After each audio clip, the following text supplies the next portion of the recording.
தந்தை மகன் தூயாவியாரின் பெயராலே ஆமேன். ஆண்டவர் உங்களோடு இருப்பாராக, ஆன்மாவோடும் இருப்பாராக. தூய லூக்கா எழுதிய பரிசுத்த நற்செய்தியிலிருந்து வாசகம். ஆண்டவரே மாட்சி உமக்கே. பிரிவு 11 இறைவார்த்தைகள் 29 32 முடிய. அக்காலத்தில் மக்கள் வந்து கூட கூட இயேசு கூறியது, இந்த தீய தலைமுறையினர் அடையாளம் கேட்கின்றனர். இவர்களுக்கு யோனாவின் அடையாளத்தை தவிர வேறு அடையாளம் எதுவும் கொடுக்கப்பட மாட்டாது. யோனா நினிவே மக்களுக்கு அடையாளமாய் இருந்ததை போன்று மானிட மகனும் இந்த தலைமுறையினருக்கு அடையாளமாக இருப்பார். தீர்ப்பு நாளில் தென்னாட்டு அரசு இத்தலைமுறையோடு எழுந்து இவர்களை கண்டனம் செய்வார். ஏனெனில் அவர் சாலமோனின் ஞானத்தை கேட்க உலகின் கடைக்கோடியிலிருந்து வந்தவர். ஆனால் இங்கிருப்பவர் சாலமோனிலும் பெரியவர் அல்லவா? தீர்ப்பு நாளில் நினிவே மக்கள் தலைமுறையோடு எழுந்து இவர்களை கண்டனம் செய்வார்கள். ஏனெனில் யோனா அறிவித்த செய்தியை கேட்டு அவர்கள் மனம் மாறியவர்கள். ஆனால் இங்கிருப்பவர் யோனாவை விட பெரியவர் அல்லவா? இது வாழ்வு தரும் கிறிஸ்துவின் நற்செய்தி. கிறிஸ்துவே உமக்கு புகழ்.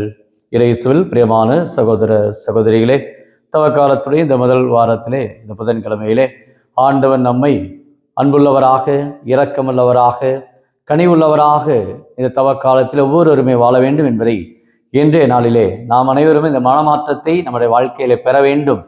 மனம் திரும்பி நற்செய்தியை நம்புங்கள், ஏனெனில் விண்ணரசு நெருங்கிவிட்டது என்று அறைகூவல் திருமுழுக்கு யோவான் அநேக மக்களுக்கு இந்த தூய்மை சடங்கை அவர்களுக்கு ஏற்படுத்தி அனைவரையுமே ஆண்டவருடைய வருகைக்காக ஆயத்தம் செய்தார். மனம் மாறுங்கள், கடவுளுடைய வார்த்தையை நம்புங்கள் என்று இவ்வாறாக ஆண்டவருடைய இந்த மீட்பு பணியானது இந்த தவக்காலத்திலே ஆண்டவர் நமக்கு ஒவ்வொருவருக்குமே இந்த ஒரு மனமாற்றத்தை அன்போடு அழைக்கின்றார். ஆகிய முதல் வாசகத்திலே நாம் யோனாஸ் இந்த புத்தகத்திலிருந்து யோனாஸ் இறைவாக்கினர் இந்த நினிவே நகர மக்களுக்கு சென்று அறிவித்த அந்த செய்தியை அரசன், அங்கே இருக்கிற மக்கள், இவன் விலங்குகள் கூட அனைவருமே இந்த நோன்பிருந்து சாக்கு உடை உடுத்தி இத்தகைய ஒரு தவத்தை மேற்கொள்ள வேண்டும் என்று அரசன் ஆணையிடுவதை நாம் பார்க்கின்றோம். அந்த அளவுக்கு இந்த யோனாவுடைய இந்த செய்தி எல்லாருக்கும் ஒரு மனமாற்றத்தை கொடுக்க அது ஒரு அழைப்பாக இருந்தது. அப்போ கடவுளுடைய இந்த அழைப்பானது நம்ம ஒவ்வொருவருக்கும் மாற்றத்தை கொடுக்கின்றது, அதுவும் இந்த மனமாற்றத்தை கொடுக்கின்றது. அதைத்தான் இன்றைய நற்செய்தியில் கூட பார்க்கிறோம். இயேசுவை குறிக்கிற பொழுது, இவர் சாலமோனை காட்டிலும் இவர் பெரியவர் அல்லவா, இவர் யோனாவை விட இவர் பெரியவர் அல்லவா என்று இயேசுவை குறித்த செய்தி சொல்லப்படுகின்றது. இது எதை குறித்து வெளிப்படுத்துகிறது என்று சொன்னால், இயேசு அனைத்து வரையுமே கடவுளோடு ஒப்புரவாக்கத்தான் இயேசு இந்த உலகத்துக்கு வந்தார். அனைத்து மக்களை மீட்பதற்காகவே அவர் வந்தார். அதைத்தான் இந்த தவக்காலத்திலே இயேசுடைய பாடுகளை நாம் தியானிக்கிறோம், அவருடைய இறப்பு உயிர்ப்பை நாம் கொண்டாடுகின்றோம். இப்போ இயேசுடைய வாழ்வே நம் ஒவ்வொருவருக்கும் அவர் கொடுக்கின்ற ஒரு வாழ்வு பாதை மாற்றம்தான். இந்த தவக்காலத்திலே ஜப தவத்திலே நாம் நோன்பிருந்து ஆண்டவருடைய பிள்ளைகளாக இன்றைய புனிதர் கூட நாம் இருக்கிறோம். திராசியூஸ் ஏறக்குறைய கிபி 806 வாழ்ந்தவர். அவர் ஜபத்திலும் தவத்திலும் கடவுளோடு ஒன்றித்திருந்து ஏழை எளிய மக்களுக்கு தன்னுடைய வாழ்வை அர்ப்பணித்தவர். இந்த மனமாற்றத்தை மக்களுக்கு அறிவித்தவர். இவ்வாறாக யோனாசுடைய இந்த மாற்றம், அவர் ஆண்டவருடைய அழைப்பை அவர் மறுக்கின்றார். முதல் அழைப்பை பார்க்கிற பொழுது தட்டி கலைக்கின்றார். என்னால் முடியாது, என்னால் இயலாது என்று கீழ்ப்படியவில்லை, மறுத்தார். ஆனால் கடவுள் அவரை விடவில்லை. சில வேளையிலே நாமும் ஆண்டவருடைய வார்த்தைக்கு நாம் கீழ்ப்படிய மாட்டோம். என்னால் முடியாது, என்னால் இயலாது, இதெல்லாம் எனக்கு ஆகாது என்றெல்லாம் நாம் ஒதுங்கி போகலாம். ஆனால் சில வேளைகளே கடவுள் விடமாட்டார். இவனை வைத்துத்தான் இதை செய்ய வேண்டும், இவர்தான் என் மீட்புக்குரிய, இவர்தான் என் மீட்புக்குரிய, இவர்தான் என் வாஞ்சைக்குரியவர், இவர்தான் என் அன்புக்குரியவர், இவரை வச்சுதான் நான் எல்லாம் செய்யணும் என்று கடவுள் சில வேளையிலே தீர்மானிப்பார். மறுத்தாலும் விடமாட்டார். ஆனால் சில வேளையிலே ஆண்டவர் அழைக்கின்றபடி இதோ வருகிறேன் என்று சீடர்கள், தன்னுடைய முதல் சீடர்கள் அழைப்பை பார்க்கிறோம். அவர்கள் வலைகளை பின்னிக் கொண்டிருந்தார்கள். இயேசு அழைத்த பொழுது என்னை பின்பற்றி வாருங்கள் என்பது உடனே அவர்கள் உடனடியாக வலைகளை விட்டுவிட்டு இயேசுவை பின்தொடர்ந்தால் என்று ஆம் என்று சொன்னார்கள். அன்னை மரியாளுடைய வாழ்வை பார்க்கிறோம். அவர்கள் ஆம் என்று சொன்னார்கள். உங்களுடைய விருப்பப்படி எனக்கு ஆகட்டும் என்று சொன்னார்கள். ஆனால் நீங்கள் யோனா அப்படி அல்ல, என்னால் முடியாது, என்னால் இது நடக்காது, இதெல்லாம் எனக்கு செய்ய முடியாது என்று மறுத்தவர்.